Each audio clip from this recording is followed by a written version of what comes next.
माझ्या आईने यावेळी पुन्हा माझ्यासाठी खूप काही करून ठेवलं. पण खरं सांगायचं तर मला त्या केलेल्या पदार्थांपेक्षा एका छोट्याशा गोष्टीचं जास्त वाईट वाटलं. कारण नुरी झाल्यापासून आमच्या नात्यात किती मोठा बदल झाला आहे हे मला यावेळी जाणवलं. नेमकं काय झालं ते आजच्या व्लॉगमध्ये सांगते. कशी झाली हो भाजी? एक नंबर झाली. मामी आली का असं जेवण भेटतं बघ. मग इथं ठेवून घ्यायचं का मामीला? राहतं म्हणते मामींना. मामी राव. बघा पप्पा पप्पा मला मदत करताय. काय झालं? अरे बाप, हिरो झाले तुम्ही. हे पलक मामा कशी दिसते? हिरो काय करतेस पलक? चपात्या करतेस? कोण खाणार आहे आता हे? तूच खाणार आहे का? बरोबर. मम्मीने माझ्यासाठी घरचा काळा मसाला करून ठेवला, शेंगदाण्याची चटणी, ठेचा आणि मला कित्येक दिवसापासून पुरणपोळी खावीशी वाटत होती म्हणून पुरणसुद्धा करून ठेवलं. नुरीला कधी पटकन भूक लागली तर रवा करता यावा म्हणून रवासुद्धा भाजून ठेवला आणि या सगळ्या कामात पप्पांनी खूप जास्त मदत केली मम्मीला.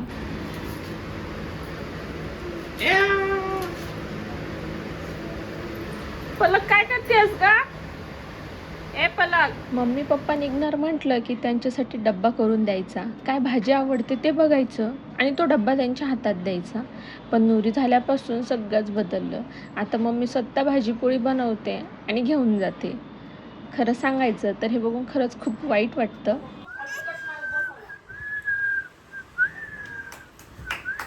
आता मी पलक दीदीला खूप जास्त मिस करणार.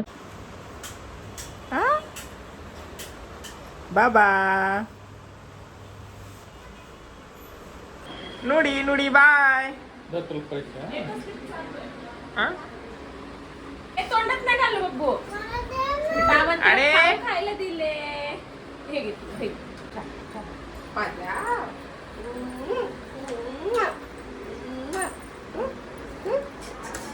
किती सारं बदललं ना एका नुरीच्या येण्याने.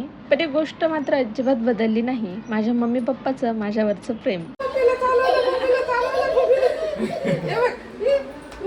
काळजी लेकराची पिंका काम पडू द्या. बाय कर ना, काल शिकलीस ना. बाय कर. बाय बाय कर बाय. इकडे इकडे इकडे.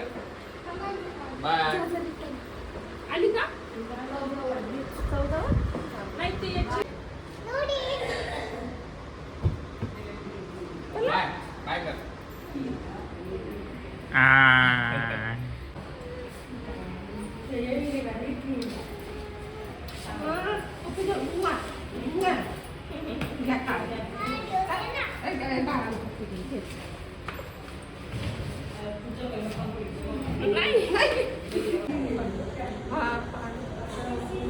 बाय.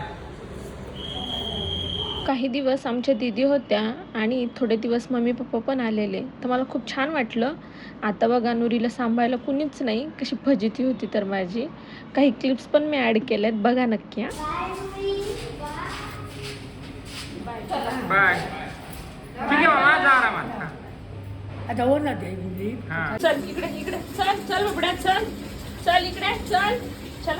अगं पडशील ना गं बाई, चल चल चल इकडे, चल.